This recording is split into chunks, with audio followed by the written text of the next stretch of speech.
Ora, sejam muito bem-vindos, bom ano a todos.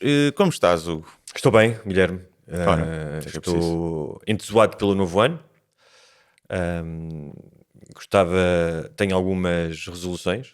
Uma delas é ser mais como o Cristiano Ronaldo. Ok, parece-me bem. Portanto, Ontem imigrar, é isso? Ontem fiz 500 abdominais. Sim.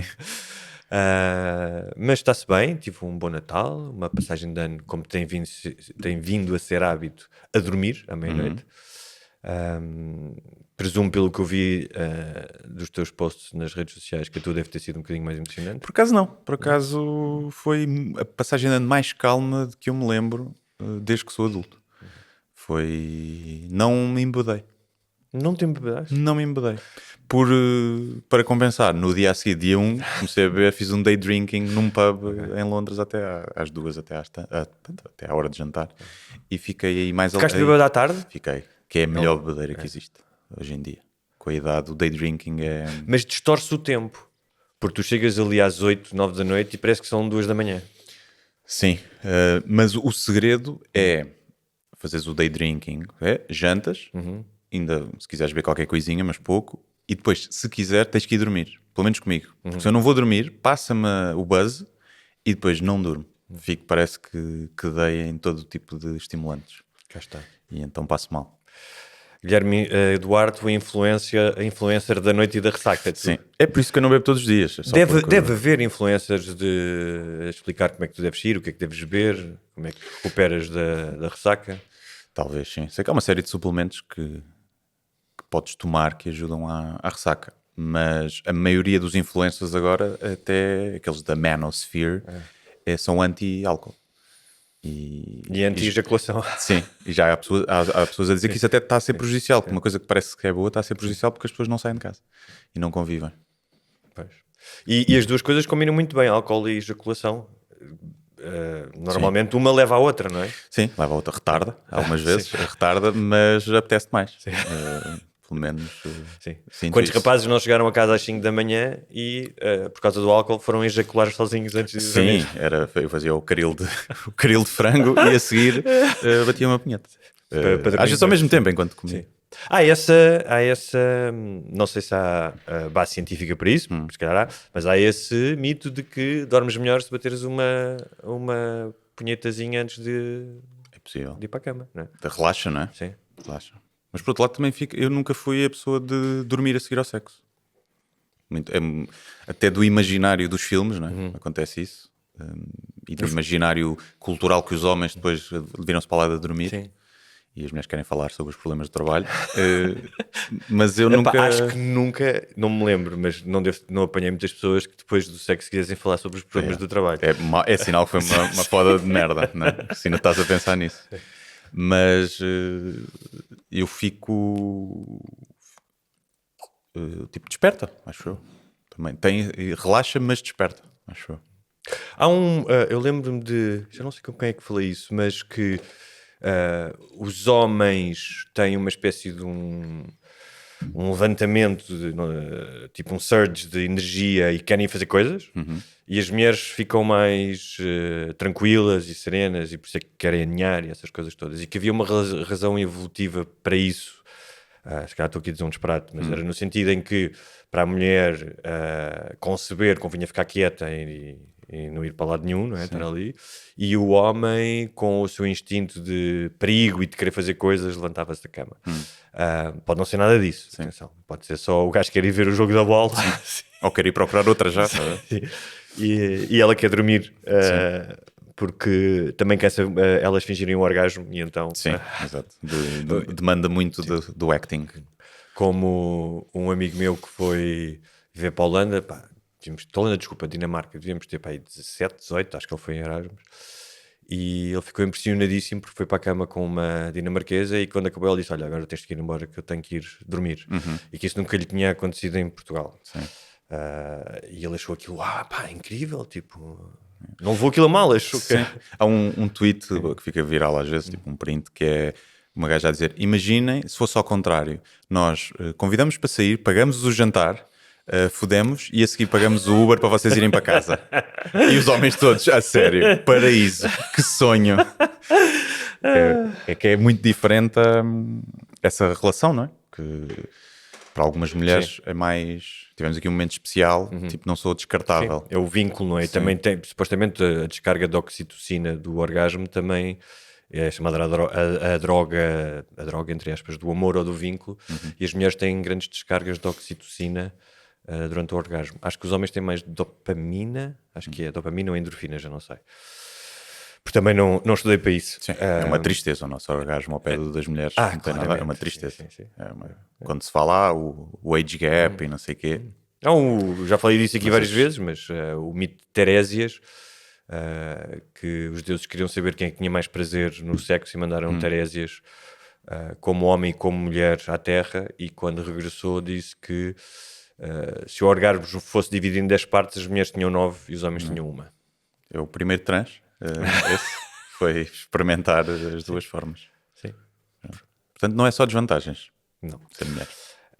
Se bem que já não sei quanto é que é 60%, apenas 60% têm regularmente orgasmos das heterossexuais, enquanto os homens é 90 e tal, portanto.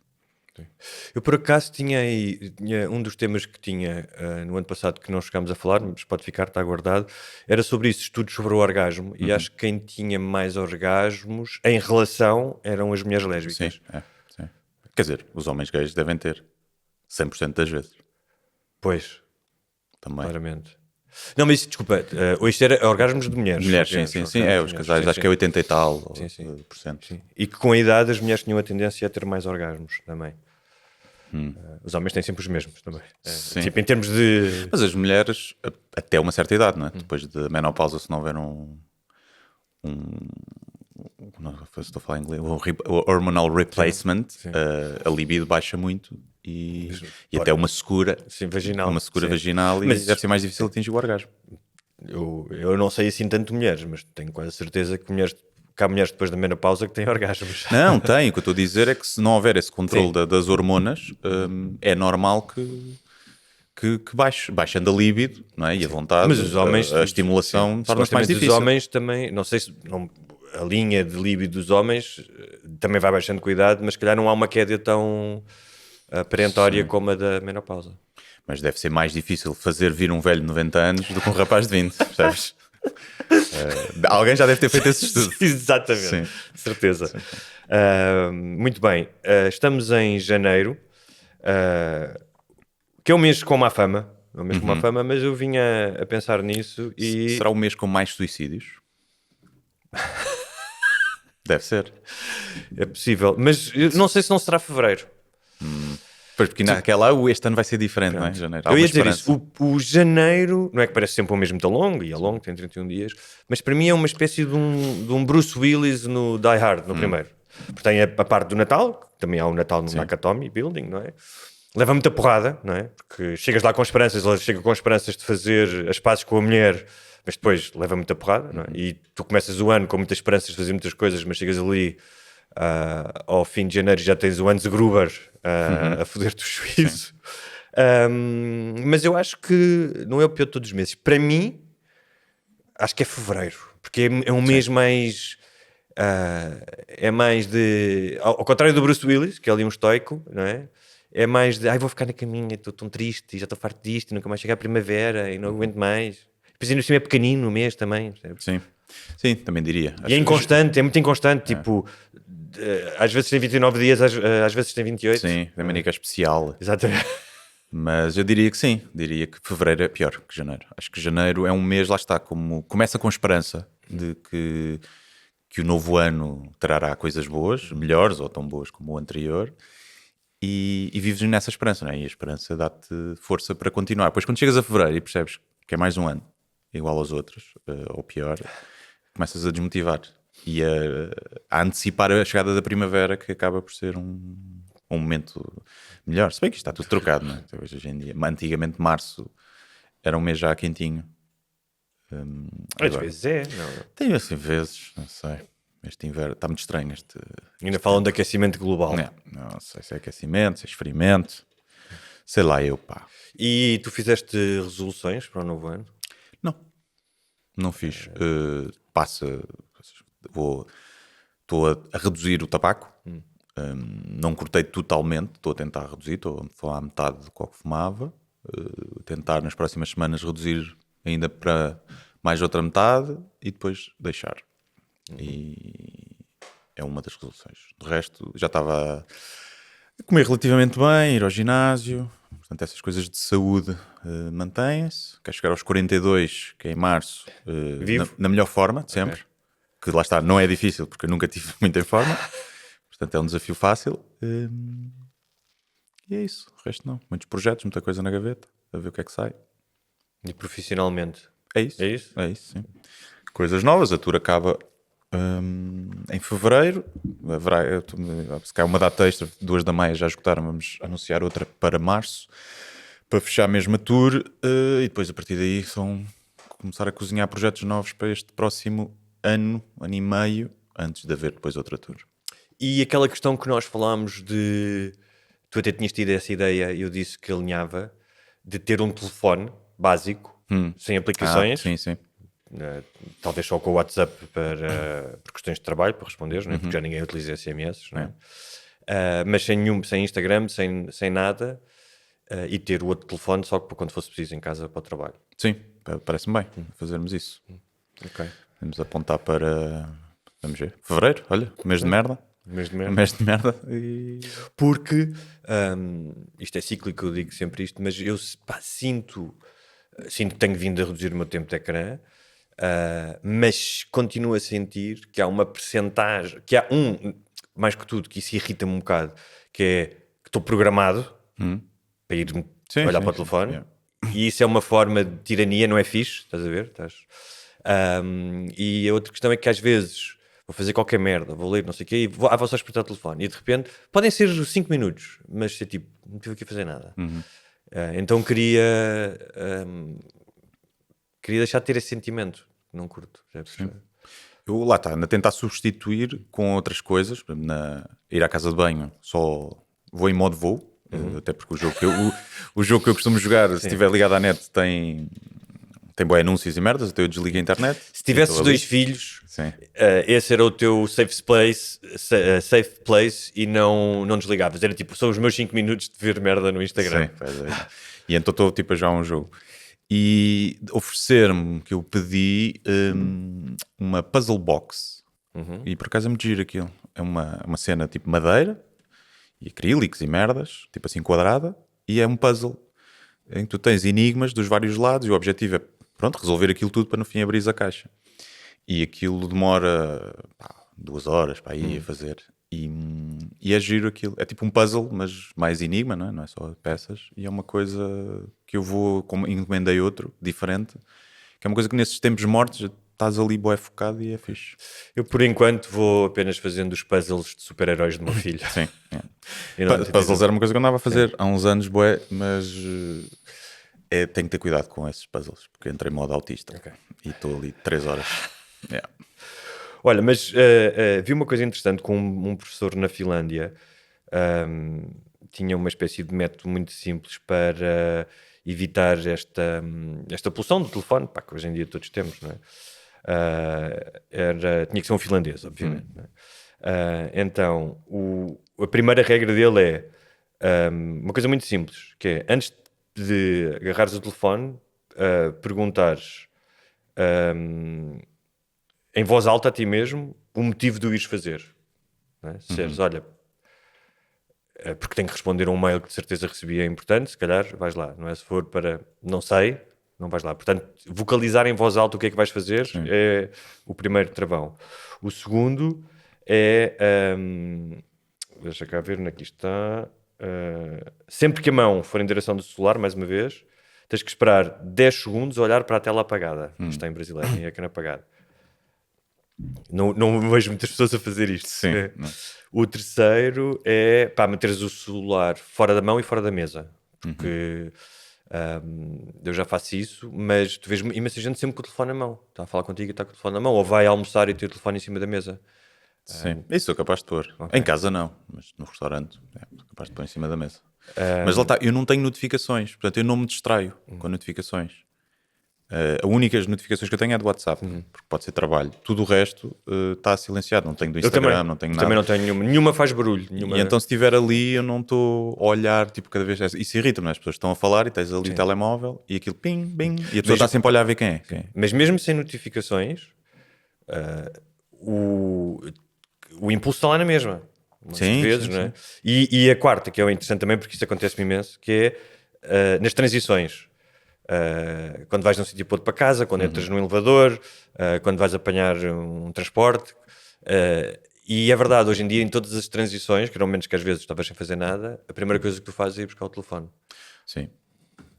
Mas por eu estava a pensar nisso no avião. Estava no avião, pá, e eu instalei uma série de merdas e não sei o quê, pá, uns joguitos e uns filmes, e não. Porque estava ali tipo. Pá, e estava a pensar como é que era antes. Antes estavas aborrecido. Sim. Só. Estavas aborrecido, estavas a pensar em coisas, Mas não estavas necessariamente descansavas, aborrecido, se calhar ou seja, estavas a ler. Sim. Não é? Toda a gente comprava uma revista, um livro, ou o que fosse para ler. E aqui eu estou ali, jogo 5 minutos disto, estou farto. Vou para aqui, depois pouso. Depois vou aqui. E é tipo, foda-se, porque é que não consigo estar simplesmente aborrecido? Aborrecido a pensar em coisas. Sim. Porque normalmente o aborrecimento leva a ideias, a pensar em Sim. coisas, a pensar sobre a vida. Não é? Mas então, depois eles fizeram um grupo de estudo e ao fim de, não sei se foi de uma semana, o número de desbloqueios nessas pessoas, entre elas, caiu entre os 52% e os 65%.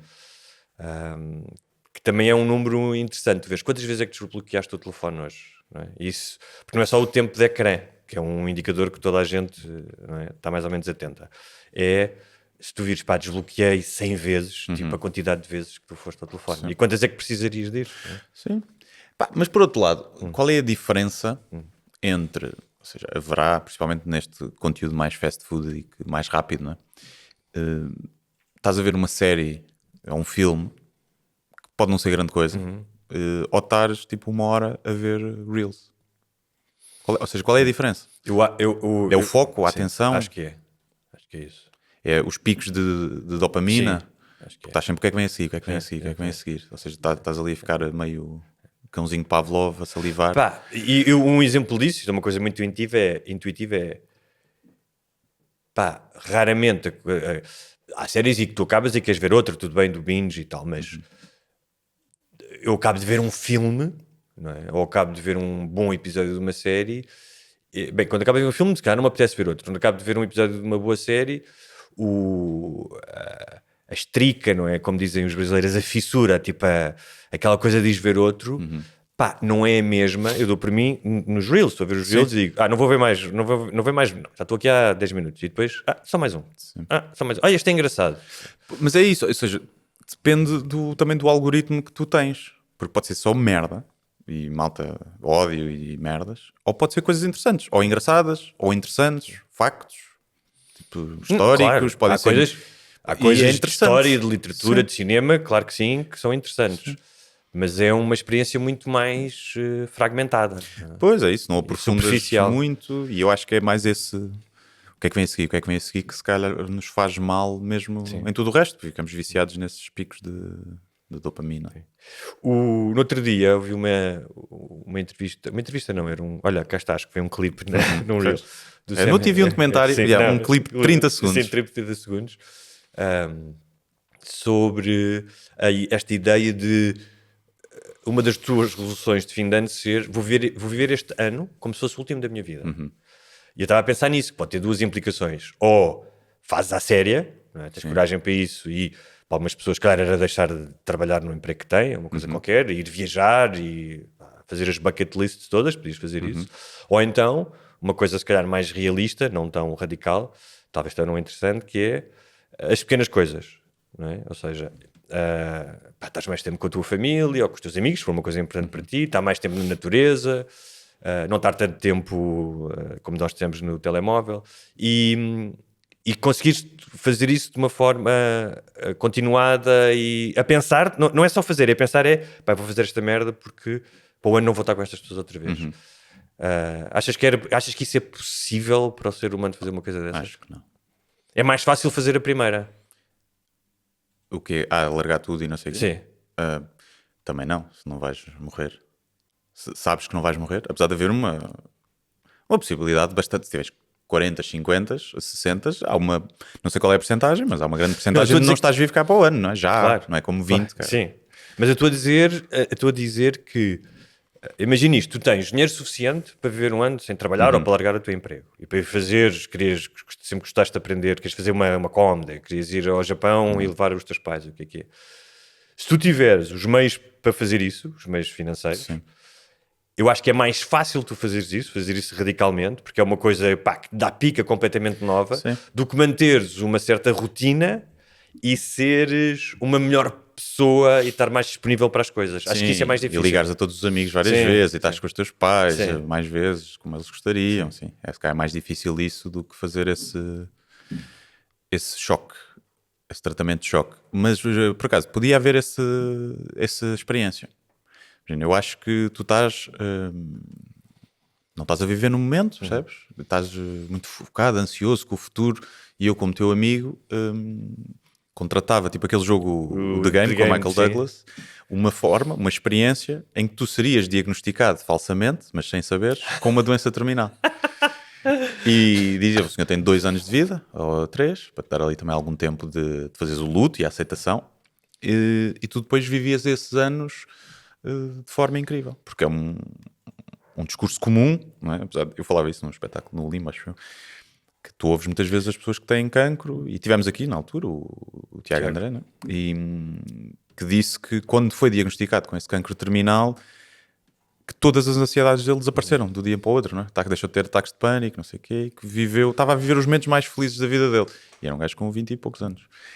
E isso é um discurso transversal em doentes terminais, apesar de, que era o que eu dizia, nós só ouvimos os bons Sim. exemplos, não é? Ninguém vai entrevistar o senhor ou a senhora que ficou com uma depressão na Ou que se cama suicidou. e que se suicidou e que está cheio de dores e não sei o quê. Mas podia ser giro essa experiência. Primeiro era uma prank muito gira de se fazer, e como é que isso mudava? Eu penso isso, teres um falso positivo de uma doença terminal. Vais ao médico fazer análises e ele, temos de fazer aqui uma coisa, que isto aqui... Pois olha, você tem aqui 95% de probabilidade de ter um linfoma qualquer que vai morrer num ano. E tu estás ali 1 mês ou 2 e depois descobres que não é. E que está tudo bem, que era um bug. Então desatas a matar pessoas. Como é que isso muda? Se é suficiente essa experiência, esse choque para te mudar para sempre? Ou se tens mesmo que passar por tudo para Pois.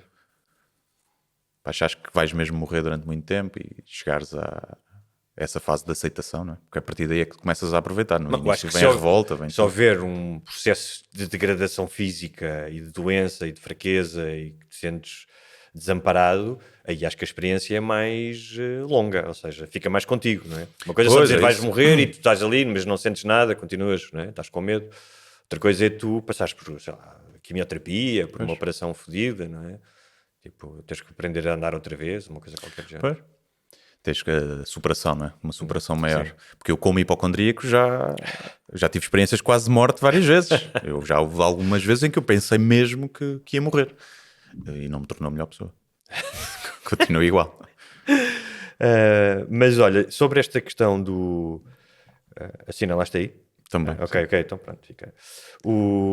Sobre esta questão... mas ia dizer uma coisa, desculpa. Eu acho, não sei se falei no aberto, mas sei que falei recentemente, se calhar foi só para os patronos, daquele escritor australiano, Richard Flanagan, que escreveu o último livro dele, que é muito bom, que é a Sétima Pergunta, não sei se já está traduzido para português, porque lhe diagnosticaram uma doença degenerativa e disseram, daqui a um ano as suas faculdades cognitivas, não sei se também físicas, vão estar, tipo, bem por aí abaixo, e o gajo disse que queria escrever um grande livro. E pôs-se a escrever, e por acaso escreveu um grande livro. Se calhar também tinha escrito é uma forma de passares o tempo, não é? Anda lá, anda a apanhar ar puro, anda a aproveitar a vida com os teus filhos. Não, é o que eu estou aqui a escrever.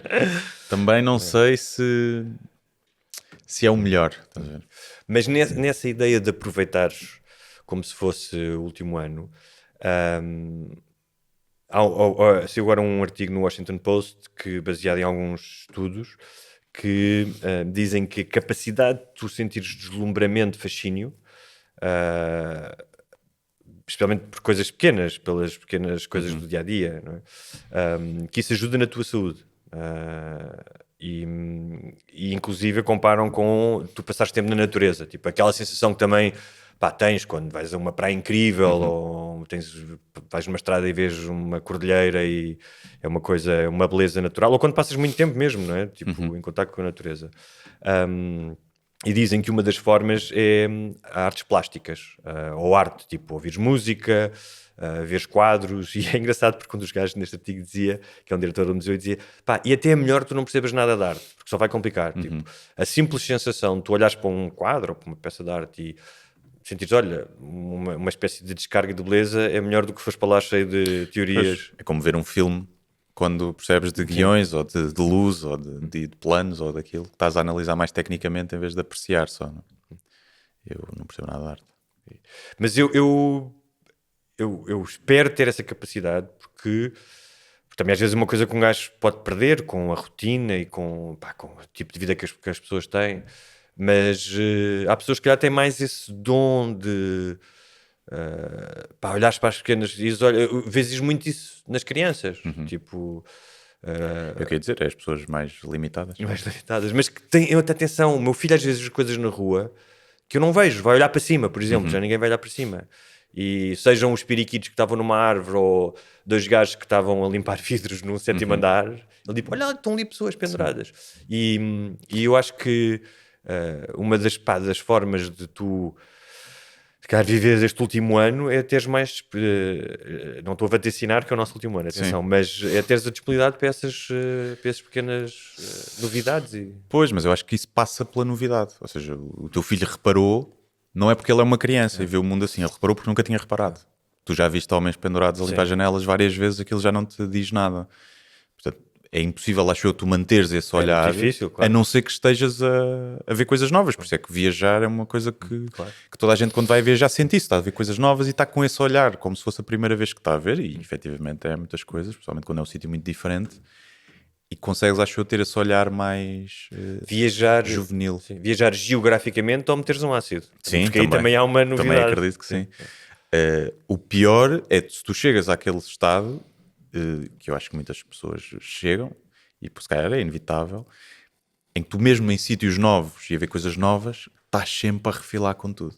Em vez de estás a apreciar, olha isto, é não sei o quê, olha lá aquilo, é não sei o quê. Estás sempre a refilar e sempre a tentar as coisas más, em vez de estás tipo, pá, tive a oportunidade, que na história da humanidade ninguém teve, de me meter numa caixa com asas, voar para este sítio, estar aqui a passar uns dias de férias, que é uma coisa nova, né? Antigamente não havia férias para o povo, e de experienciar coisas novas, tipo, conseguir desligar-me completamente das coisas más e desconfortáveis que também vai ter. Chegas ao hotel, vais-te pelo chão, não é muito bom. Esta almofada, não sei o quê, tu voaste, estás a ver, para aqui e podes aproveitar e estás preocupado com a almofada que não é boa ou que o senhor da recepção não foi muito simpático. Mas acho que todos nós caímos nisso com a idade.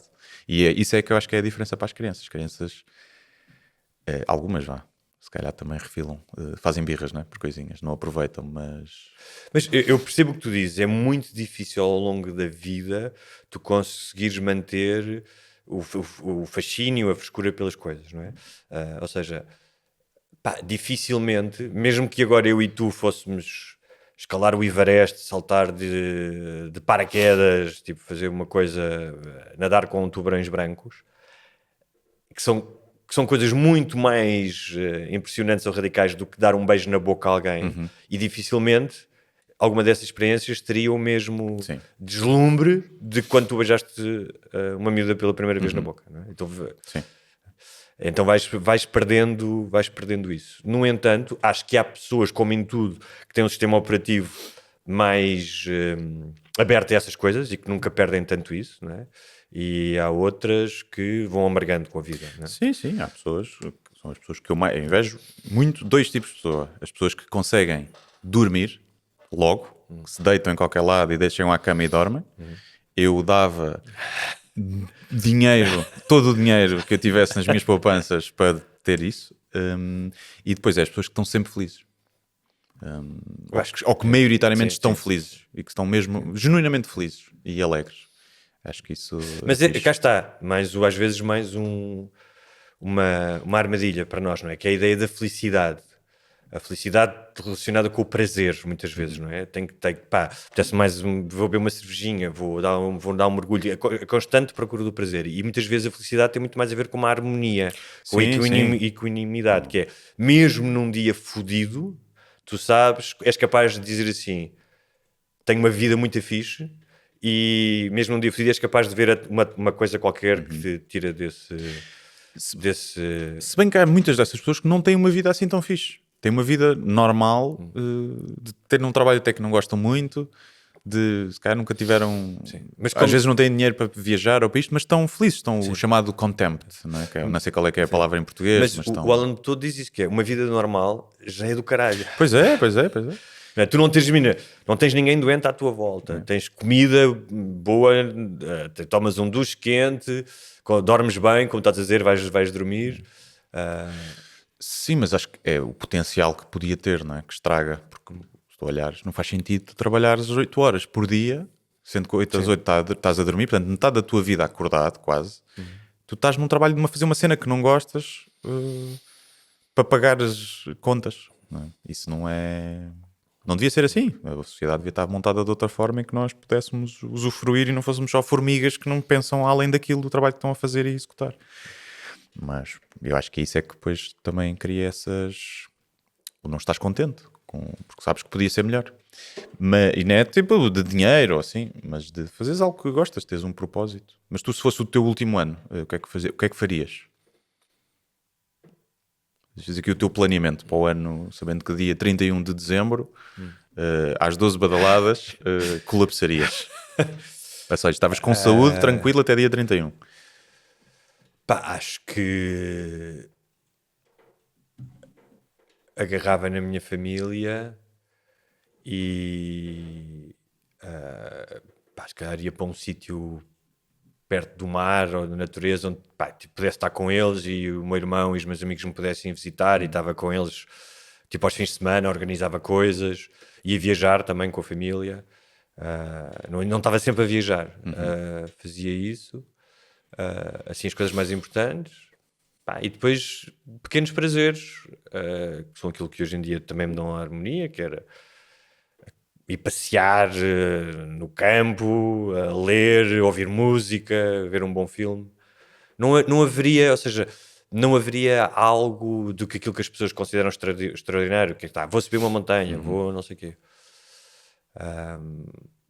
Não havia assim nenhuma experiência, não estou a ver assim, pá, se calhar se pensasse nisso, depois ia, olha, quero guiar um Porsche no autódromo, não sei, não era, é uma coisa, mas uma coisa do género. Se calhar dar-me-ia tempo para procurar 2 ou 3 coisas que eu achava que iam ser divertidas. Mas não trabalhavas, não fazias nada. Ou escrevias Acho que escrevia. umas memórias, ou um livro. Escrevia um livro sobre isso, sobre ser o último ano.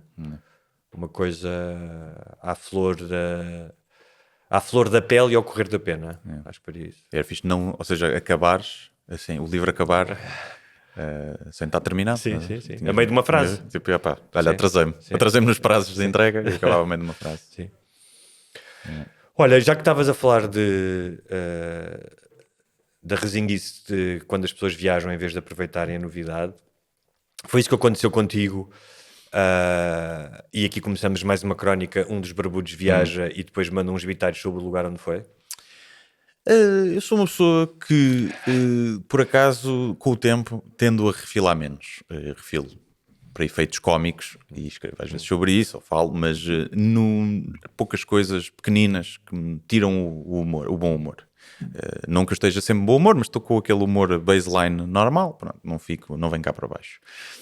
Mas que irrita-me as pessoas quando se levantam no avião, ficam ali em pé, irritam-me. Não é nada comigo, irrita-me, mas isso é tipo, já faz parte, não é? Eu faço sempre uma story com isso, assim. Mas é depois quando eles acham, porque se levantaram primeiro, podem sair primeiro que tu. Está numa fila mais atrás do que a Sim, tua. e eu aí sou bruto, as pessoas vão para se pôr e eu levanto-me, bum, e tiro a minha mochilinha e vou.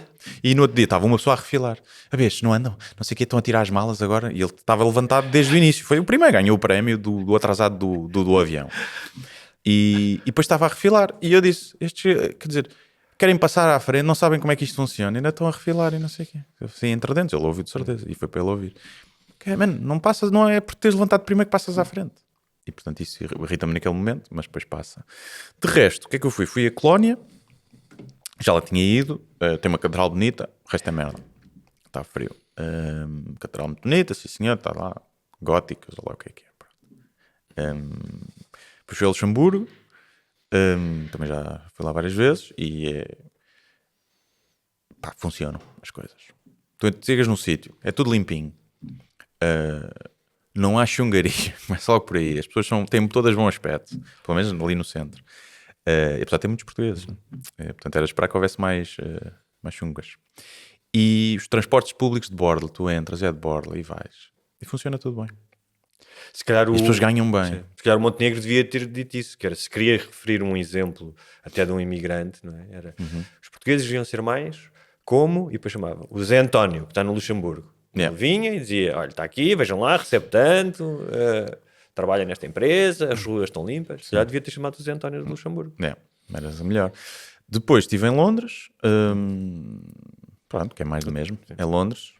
O que é que eu noto e notei e depois quando cheguei cá, Portugal, fui ali à Fonte da Telha, ali um cafezito, um restaurante, e o senhor logo do café vai brancalhão, tipo, pronto, a meter-se, a falar e não sei o quê, e simpático. E eu digo, nos 3 países onde eu fui, não houve um empregado de um sítio qualquer simpático. Tipo, é simpático, mas é aquela simpatia institucional. Tipo, não é de falar assim, não há. E que nós nisso, como os espanhóis, talvez, Mas que somos também diferentes. não foste à Fonte da Telha de Colónia. Pois não, fui ao restaurante The Great Wall, Chinese. E simpáticos, mas aquele trato mais... de repente parece que já são amigos, não é? E que é o teu tio bêbado e não sei o quê. E acho que não existe tanto lá fora. Existirá, acredito eu, nos países do Brasil, na América Latina, Mas também Espanha. tiveste em cidades grandes, em zonas urbanas, se calhar saíres. Mas não vais a um Tasca em Lisboa. Então o que é que vai ser? Não sei o quê, não sei o que mais. Ui, aqui está a saladinha, né? Traz as batatas, aqui traz a saladinha. Ui, água das pedras, temos meninos, não bebe uma cervejinha. Esse tipo, não se vê tanto lá, acho eu. No fundo, tu sentiste falta de um parceiro para a tua dupla cómica. Sim, sim. Mas acho que é uma diferença. Por exemplo, no Luxemburgo tu vês isso, mas tu notas que é mais frio, que o trato é mais frio.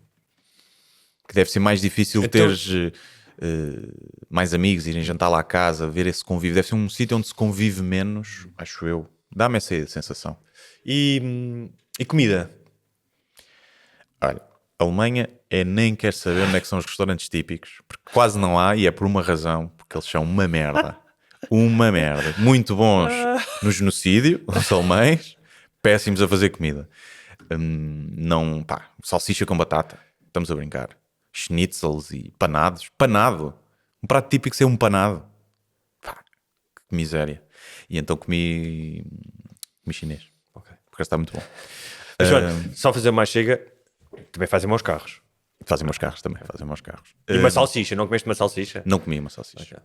Depois, Luxemburgo é a mesma merda, porque apanha ali a comida alemã também, é o que eles têm. Tem mais, parece muito mais influência da comida alemã do que francesa. Há restaurantes portugueses. Há restaurantes portugueses. E Londres, mesma merda, não vou a um restaurante inglês. Não vais? Pois também não sabem comer. Mas há restaurantes ingleses com estrelas Michelin. Mas não é comida inglesa. Há alguns. Isso é comida francesa e meio desconstruída. Havia um que era o da Duck que acho que era comida inglesa. Claro que eles também têm a comida das zonas mais pobres, que é a comida de tachos também, e os enchidos, como nós tínhamos, aproveitar todas as partes dos animais, também tem isso. Mas ali no centro, pá, fish and chips, não me contem comigo para isso. Fish and chips e merdas. Encontraste muitos portugueses? Luxemburgo, ouves falar mais português do que... Então a atender, são quase todos portugueses. Mas sim, ainda fui vendo alguns. Em Londres há bastantes. Sim, em Londres ainda vi alguns, sim. Ok. Olha, eu fui apenas ao Alentejo, mas portanto não tenho assim nada de especial para te dizer. Depois fui passar uma noite a Viana do Alentejo, num hotel fixe, assim moderninho, mas fixe. E vi uma sauna. E eu fiz sauna e vi uma piscina exterior. E pá, acho que estavam 7 graus nesse dia. Mas fizeste isso outra vez? Já contaste isso? Sim, sim, não, fiz outra vez. fizeste outra Sim, vez. mas desta vez foi mais... Já estava mais frio. Estava mais frio, porque a piscina tinha passado a noite, pá, a noite deviam estar 2, 3. E se a minha mulher se tinha assustado da primeira vez que eu fiz isso, que já contei aqui, também tinha sido Sim. um hotel no Alentejo, desta vez ficou mesmo preocupada e disse: tu vais ter um ataque cardíaco, por favor, não faças isso. Sim. Mas desta vez, eu entrei na piscina, epá, e não consegui estar mais de um minuto. Yeah. Tipo, as canelas começaram a doer. Sim. As canelas desde as mãos. E depois voltei para a sauna, que estava mais quentinho. Tens que lhe mostrar os estudos que dizem. Já falei sobre isso.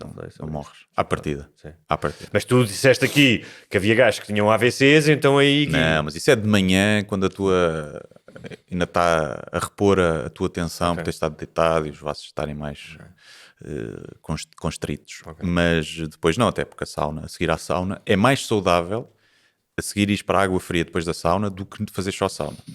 Porque o teu corpo fica em stress e em esforço a reduzir a temperatura e ali tu dás-lhe uma ajudazinha. Mas também não precisas estar lá, um minuto é mais que suficiente.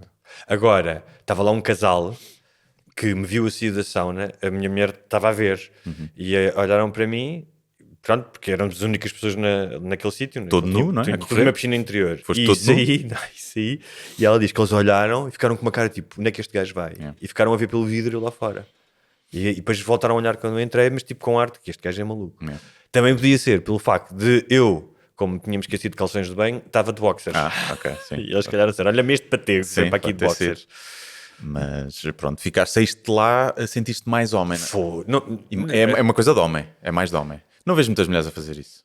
Nos Pois, nórdicos mas é não, mais ou seja, eu cultural, não- talvez. Ou seja, haverá um elemento, não digo que não, nem que seja consciente, de pá, fiz uma coisa difícil e o género masculino retira muito prazer disso, ou seja, está programado para isso, não é? De fazer coisas difíceis.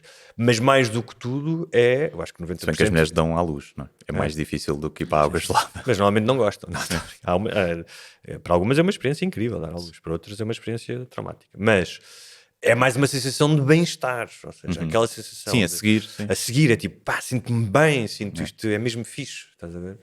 É mais do que tudo. Olha, muito bem. Em relação ao ano transato, ou ao ano que aí vem, pode ser visto das duas maneiras. Tenho boas notícias e más notícias. Começo pelas boas? Pode ser. Pode ser. Para ser diferente. Então, Para ser diferente. ser diferente. Por acaso não vi nenhuma daquelas previsões que as tarólogas fazem sempre e as astrólogas. Alguma disse que vai acabar o mundo, certeza. Sim, por acaso não vi o que é que dá, porque foi giro na altura da pandemia, não é? Que nenhuma em janeiro previu que em março estaríamos todos fechados. Então, boas notícias. Globalmente vivemos mais. A esperança média de vida subiu 7 anos desde 2000. Está em 73. Isso é uma péssima notícia. Porquê? Porque é só velhos. É só velhos. Sabes que vais ser o velho um dia. Sim, mas não, mas é que bem, morram antes. É velhos. A segurança social vai colapsar, porque cada vez as pessoas vivem mais. Não vai haver dinheiro, vai ter que subir os impostos para pagar as reformas dos velhos que não morrem. Portanto, isso não é uma boa notícia. E, portanto, era até...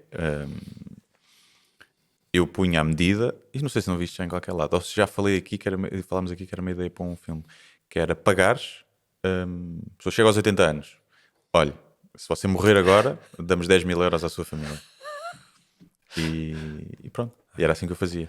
Muito bem. Poupava-se dinheiro, as pessoas não ficavam decrépitas a sofrer, e sozinhas, a morrer sozinhas, a passar o Natal sozinhas. Mas tendo em conta os avanços da medicina e o que se prevê, até com... Sim, há uma altura que já se calhar não vai influenciar, que revertes tudo, não é? Passas a ter 50 anos outra vez.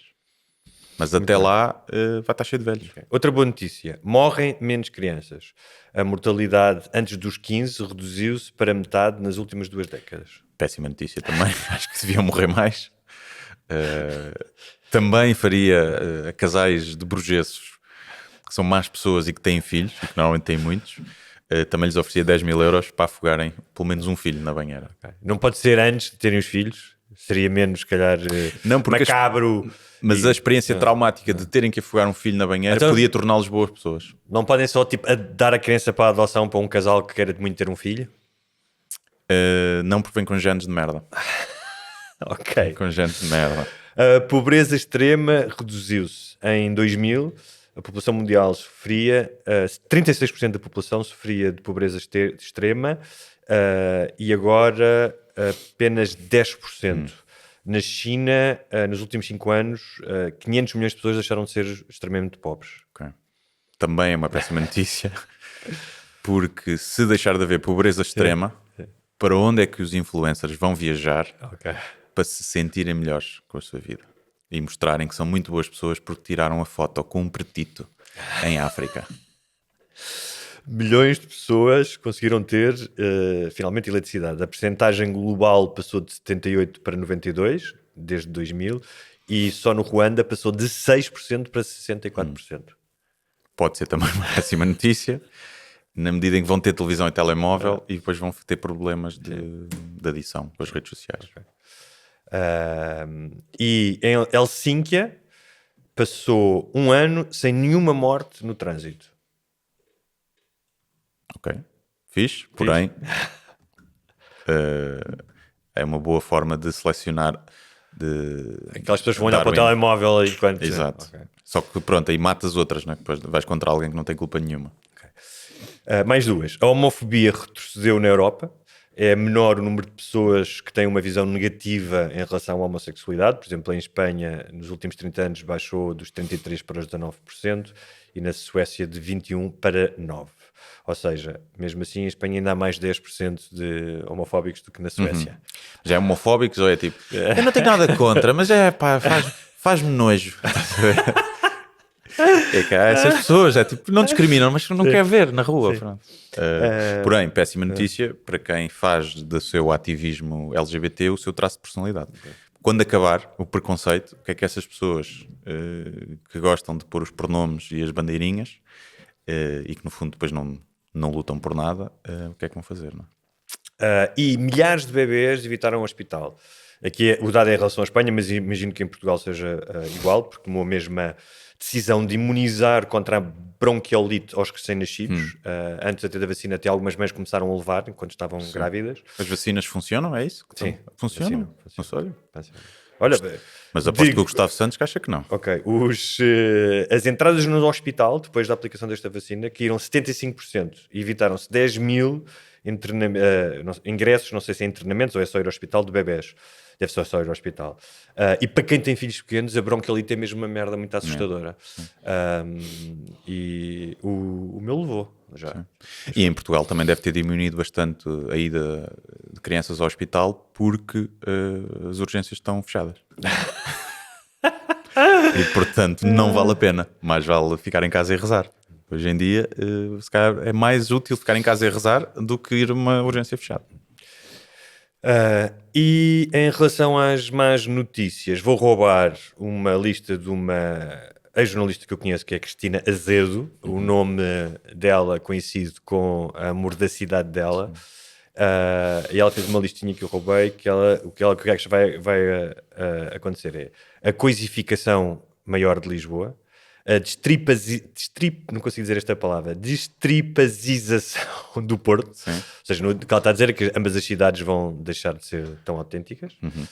A erosão do interior, o atentado ao Serviço Nacional de Saúde, a favelização social, a degradação do jornalismo da escola e do pensamento, a bestificação do cidadão médio, a ronaldização da nação, a normalização da mentira e do logro, a violência doméstica, a violência no namoro, raspadinhas, redes sociais e futebol, e pronto, é isto. Ok. É possível. É possível. Mas isto é um bocado uma reiteração do que já acontece. Portanto, é um ano da marmota. Uma tendência. Se bem que a violência doméstica, não sei se... é que já falámos. Não há mais violência doméstica hoje do que havia nos anos 60. Isso não há de certeza. Pronto. Portanto, as coisas têm melhorado. Não sei se algum ano aumentou, porque é muito difícil saber. É mais normal. Primeiro parece ser crime público. É crime público. E depois acho que as mulheres estão muito mais à vontade hoje, ainda não como deveriam, para denunciar, não é?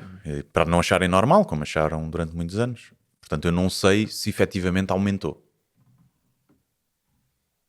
Eu acho que não sei se aumentou em relação... Pode haver uma variação de este ano para o ano passado, daqui a 2 anos. Haver, mas no geral, sim. Mas nos últimos 10 anos, não deve ter sido maior do que nos 10 anteriores, acho eu, espero eu. Espero eu. Mas o que eu acho é que existe, eu percebo que provavelmente, tendo em conta aquilo que são os valores de hoje, as condições de vida de hoje, aquilo em que as pessoas acreditam e defendem e no mundo em que querem viver, ainda há um fosso grande para a quantidade de violência que há. Claro. Estás sim. a perceber? Quantos é que 100 mil casos por ano? Não sei. Mas depois há os homicídios, que acho que são 30 e tal. Sim, 20 e tal, acho eu, por norma. Sim, mas casos é 100 e tal mil ou 30 e tal mil. Não sei, já não me lembro.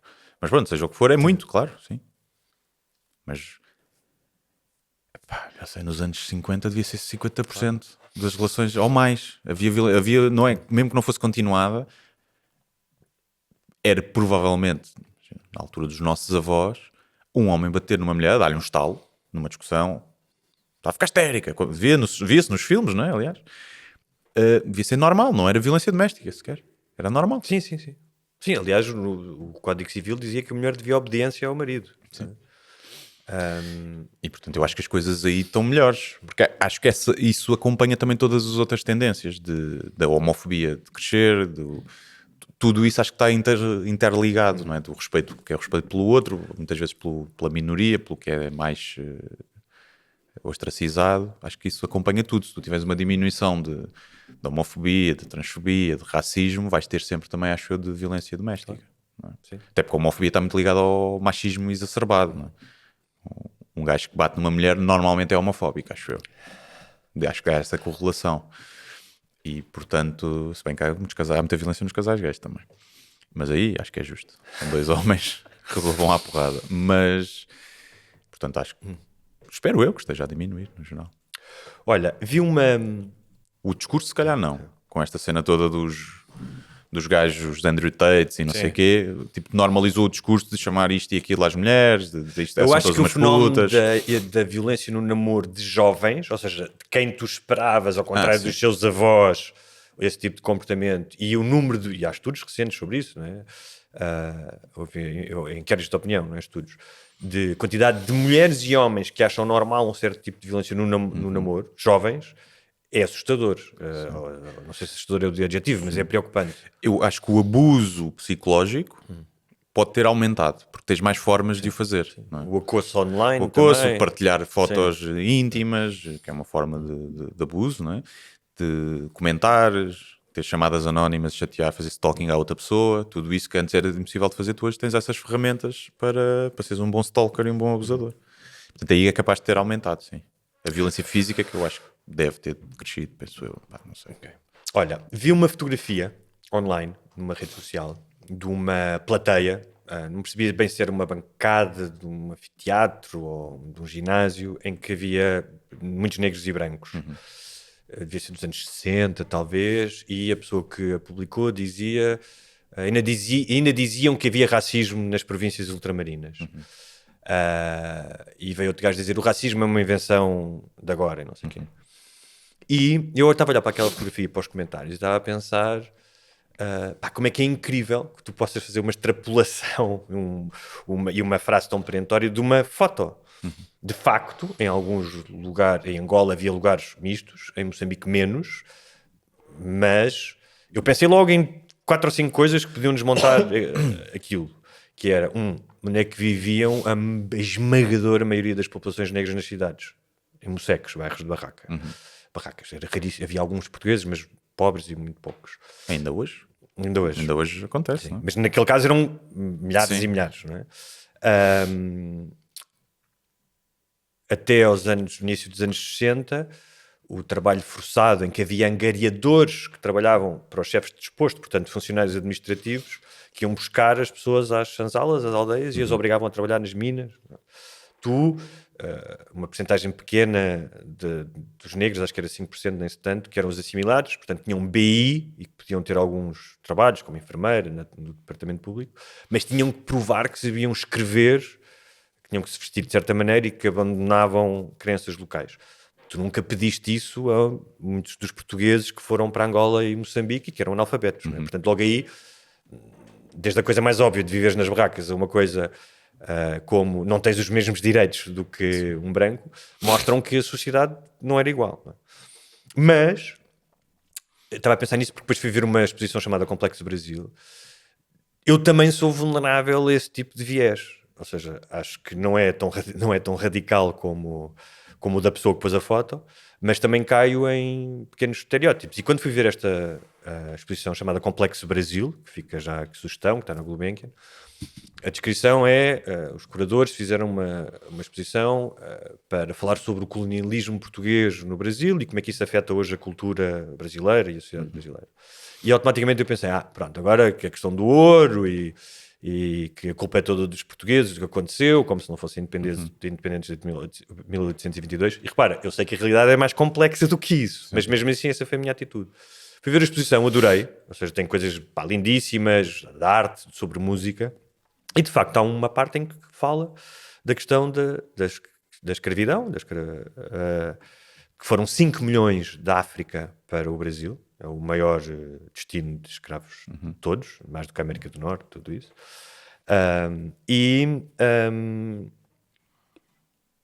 Isso tem um impacto na sociedade brasileira, não é? Mas... Bom e mau. bom e mau, claro, é isso. Ou seja, a cultura brasileira, claro. que toda a gente... que é reconhecida no mundo inteiro, não é? De música, Claro. de uma série de coisas. Não estou a dizer que justifica ou que deveria ser feito, claro. mas não seria tão rica como é se não tivesse havido essa mistura que os portugueses sugeriram. Que sugeriram que houvesse. Mas era aí que eu queria chegar, não é? Que as coisas são mais complexas e são mais ambivalentes. E eu estava... Há uma parte em que é só um mapa mundo e tu vês... o tráfico de escravos ao longo dos anos, começa em 1500, e vês o número, e vês os números a aumentar, de onde é que vêm, para onde é que vão, e não sei o quê. E a determinada altura houve umas pessoas que saíram a meio. E eu não sei se elas saíram porque tinham que ir a algum sítio, mas eu pensei, ok, já alguém saiu a meio porque não quer ser confrontado com isto. E aquilo nem sequer tinha imagens de escravidão, era... Depois parava, ia dando informações. Tipo, foram levados tantos, depois, já quando o Brasil era independente, e já quando tinha sido proibido o tráfico negreiro, não a escravatura, o Brasil independente continua a traficar, portanto não foi apenas Portugal a colónia, tudo isso. E eu estava a pensar, ok, estas pessoas saíram, se calhar já saíram pessoas porque ficaram incomodadas com isto, não é? Ou porque não querem ver isto. Houve alguns políticos que disseram muito mal da exposição, o que me espantou porque eu não vi nada. Não foi como aquele quadro da Nossa Senhora que fizeram com bosta em Nova Iorque, não sei se lembras, há uns anos, que depois até queriam proibir, acho que foi o de Giuliani. Não vi nada de tipo, eram factos, estás a ver? Mas eu estava a pensar, se tu não és capaz de ir a uma exposição e deixaste arte, informação, mexam com aquilo que tu sabes, atuizes e te deem novas perspectivas, novas informações, te façam sentir coisas, então a tua existência vai ser muito limitada. Não é? Tu vais estar sempre sitiado no conforto das tuas convicções ou da tua fé cega. E eu estava a pensar nisso, que é, como é que tu podes querer ser essa pessoa e teres medo, não é? Como eu disse, houve vários políticos que disseram mal da exposição, sem sequer te expores a isto. É um bocado, vou-te dizer uma palavra que o Ventura usa muito, é um bocado de mariquinhas. Sim. Mas não sabes se as pessoas saíram por isso. Não estou a dizer que saíram por isso, estou a dizer há muitas pessoas que não vão ver aquela exposição por causa disso, que não querem ser confrontadas com outra verdade que não é a verdade delas. Estás a perceber? Porque eu acho que elas sabem que a sua verdade é muito frágil. E ou seja, essas pessoas que estão cheias de certezas, eu acho que elas sabem muitas vezes lá no fundo que não têm bem razão. E então também não querem estar expostas a isso porque sabem que se calhar vão ver factos que vão abalar essas suas convicções e que a narrativa pela qual eles têm regido nos últimos anos deixa de fazer sentido. E depois quem são essas pessoas? Quem é que elas são se todas essas convicções e ideias afinal estiverem erradas? E sentem-se estúpidas por terem dito uma série de barbaridades antes. Eu acho que também é isso. Isso pode ser bom. Pode ser sinal que as pessoas às vezes dizem muita coisa só da boca para fora e não acreditam assim tanto naquilo. Porque eu acho que quem acredita mesmo numa coisa e tem a certeza absoluta que está certa, não se importa de ser confrontado com opiniões opostas. Não é? Eu tenho a certeza que a Terra é redonda. Faz-me zero confusão ver pessoas a dizer que a Terra é plana. Até me diverte. Não... Ou outras coisas, tipo teorias da conspiração, ou isto ou daquilo. gosto de ver esse lado, mesmo que às vezes seja meio lunático. Mas eu saí de lá com esta convicção que realmente, tipo, a arte, pode ser um filme, pode ser uma música, pode ser uma exposição, servem exatamente para isto, porque por um lado darem beleza, não é? Pá, há uns vídeos sobre música incríveis, estive lá a ver com o meu filho, mas também para te gerar inquietação, Claro. não é? E dou-te um exemplo, havia uma cena que era uma instalação que era um playground, que era tipo um parque. Repare, eu vivi no Brasil e estava familiarizado com a ideia do playground. Todos os prédios têm um play. Os meninos vão brincar no play, os meninos do prédio. E depois aquilo mostrava-te como é que o playground não tem apenas... Pode ter a ver com a insegurança, obviamente, mas tem a ver também com um espaço privilegiado, não é? Aqueles miúdos permitem-se a ter um play só para eles no seu prédio, vivem numa bolha. Enquanto que há uma série de miúdos que não têm acesso a esse play, têm que brincar na rua, suscetíveis às condições insalubres das favelas ou das bolas perdidas. E eu nunca tinha pensado nisso, ou seja, quando o play é um sítio onde os pais vão pôr os filhos. Mas há uma história por trás disso também. E eu acho sempre interessante tu ires mais além e veres essas coisas.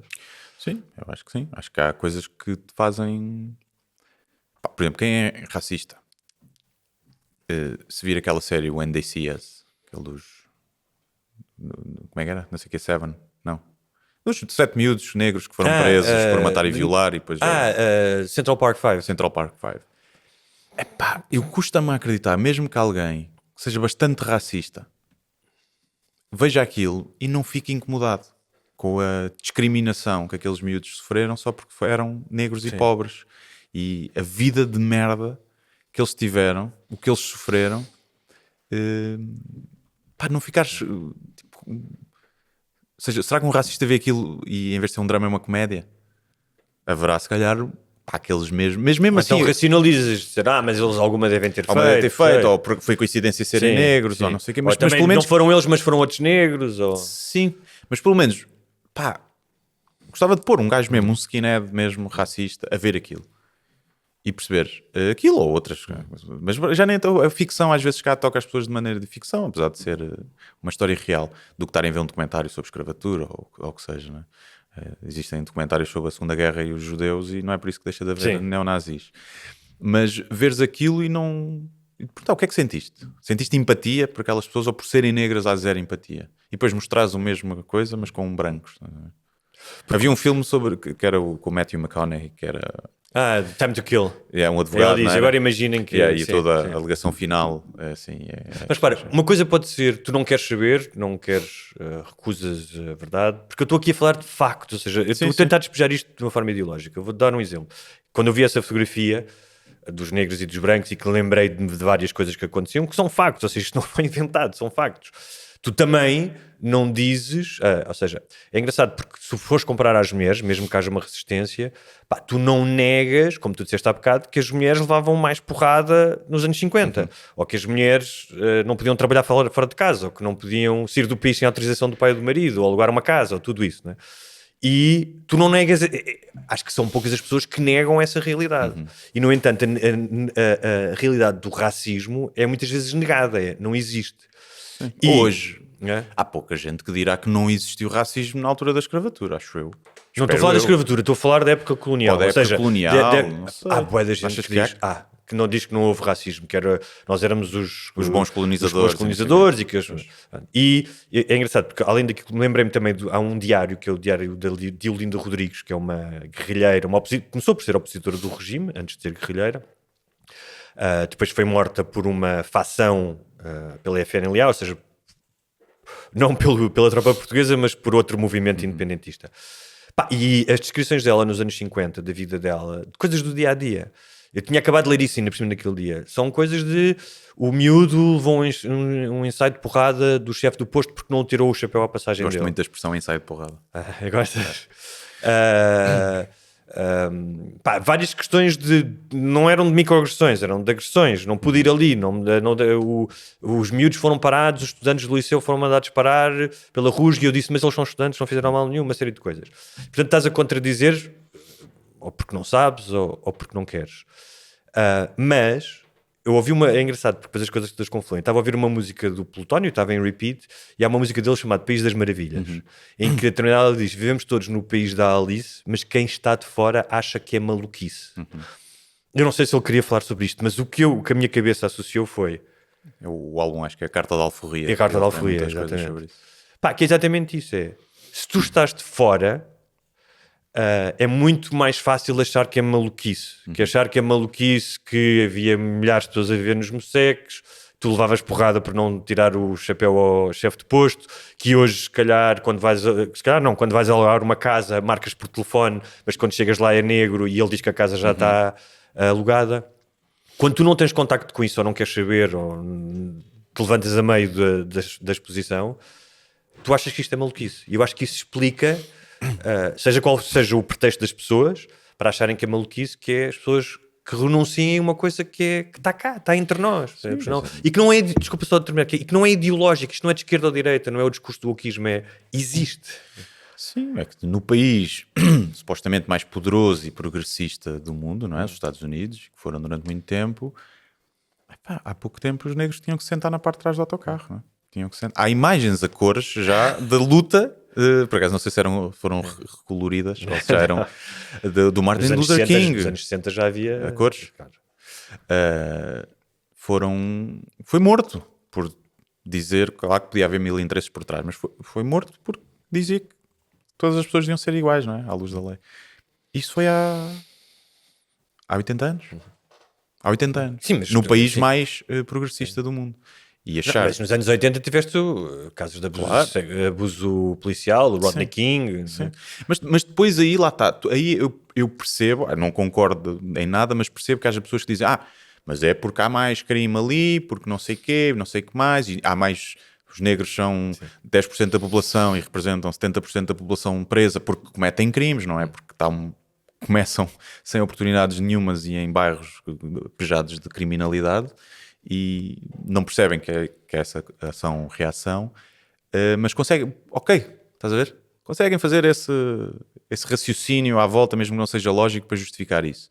Aí não havia justificativa. Sim. É tipo, tu só por teres uma cor de pele diferente, não podias ir para as mesmas escolas, tinhas de sentar ou ir de pé, andando atrás do autocarro ou ir de pé. Isso foi no tempo dos nossos avós. Dos nossos pais já eram nascidos. Sim. Mas há uma diferença de Portugal para os Estados Unidos. Uma é que nos Estados Unidos há muito mais negros em lugares de proeminência artística, cultural, de negócios, até na política. Não é? Tiveram um presidente negro. Sem prejuízo de que continua a acontecer. Mas há muito mais racismo nos Estados Unidos do que há em Portugal. Mas há mais oportunidades, se calhar, para subir, não é? E a outra diferença é que fala-se mais disso. Ou seja, fala-se mais disso abertamente. E em Portugal acho que também se fala, mas o discurso está muito polarizado e há muito a renúncia de aceitar que o impacto do colonialismo na vida de hoje e que foi um colonialismo também violento. Bem, temos que terminar. Vamos. Só uma sugestão, uma série chamada Lowdown, com Ethan Hawke. Descobri uma cantora chamada Femme Falafel, não sei se já ouviste falar dela. Tem um álbum chamado Doi Doi Proibido, que tem umas letras muito fixes, é uma música meio eletrónica, às vezes parece meio anos 80 com sintetizadores, mas gostei imenso das letras. Tem uma música chamada o Mitra Indie ou Mitra Hipster, já não sei, que é muito engraçada. E a série documental que está a passar na RTP2 desde dia 1, acho que já passaram os episódios todos, chamado A Duas Voltas, que é sobre as eleições presidenciais de 86 entre o Freitas e o Mário Soares. Sim, senhor. O que é que eu tenho? Tenho jeito. Vi o novo Knives Out, não sei se já tinha visto antes. Já tinhas falado? Já tinha. O que é que eu vi mais? Vi um documentário sobre o Jaws, faz 50 anos do filme do Tubarão, e então por acaso apanhei isso a dar na televisão em Londres e depois vi. E é muito giro o documentário, está muito fixe para quem viu o filme e gosta desse universo. Todo o stress que houve, aquilo que já falámos. O boneco não funcionava. O gajo teve para ser despedido, o Steven Spielberg, ele tinha 26 anos ou 27 anos ali. Também já devia de poucas famílias ricas já, era realizador. E está muito giro, está muito fixe. Tem imagens da altura. Ele não era de família rica, era de família de classe média. Era. O média alta, talvez. Há um filme sobre isso que é da Fableman. A mãe dele era uma pianista Sim. e o pai era professor na faculdade. Ok, então média alta, pelo menos. Sim. E a ficha está lá, aparecem vários realizadores, todos aqueles da nova, o Scorsese, ele, o George Lucas, Coppola, não? o Coppola, tipo, todos lá no set, a ver e não sei o quê. E depois, por isso, fui ver também o Encontros Imediatos, rever o Encontros Imediatos de terceiro grau, que foi no ano a seguir. Yeah. Né? E que nessa parte da música dos extraterrestres aparece Tara. A sério? Eles começam a fazer Tara, que é um callback que para engraçado. para a coisa. Mas é mais duro de ver. O Tubarão eu consigo ver bem. O Encontros Imediatos de Terceiro Grau é mais... envelheceu pior. Ok. Envelheceu pior, mas continua a ser um filme engraçado. Muito bem, então já sabem, estamos cá para mais um ano. Se é desta que se querem fazer patronos, o que é que tem que fazer, Guilherme? É Duarte? isso, começou o ano novo, portanto muitas renovações também anuais, portanto a toda a gente. Há desconto, não é? Há desconto, Se fizerem uma assinatura anual. é assinatura anual, são 15% de desconto. Pode ser uma boa resolução para o ano novo, fazerem-se patronos, contribuírem aqui para nós continuarmos isto todas as semanas em aberto e filmado, e todas as semanas e com extra ao fim de semana, aliás, de 15 a 15 dias aberto e filmado, e nos outros intercalares para patronos. Portanto, vejam isso, acho que é uma boa resolução de ano novo. E pagam logo o ano todo e assim não há problema de desistirem em meio, como o ginásio. Que é o que toda a gente... Aliás, o ginásio anda cheio. E eu olho para eles e já sei quem é que não vai estar lá em março. Vão-se todos suicidar em janeiro e não chegam a março. E então é só ir a patreon.com/sem barbas na língua. Sem barbas na língua, subscrever, é muito fácil, e é isso. Pensem que é uma raspadinha por mês. Muito bem, até daqui a 15 dias. Até daqui a 15 dias.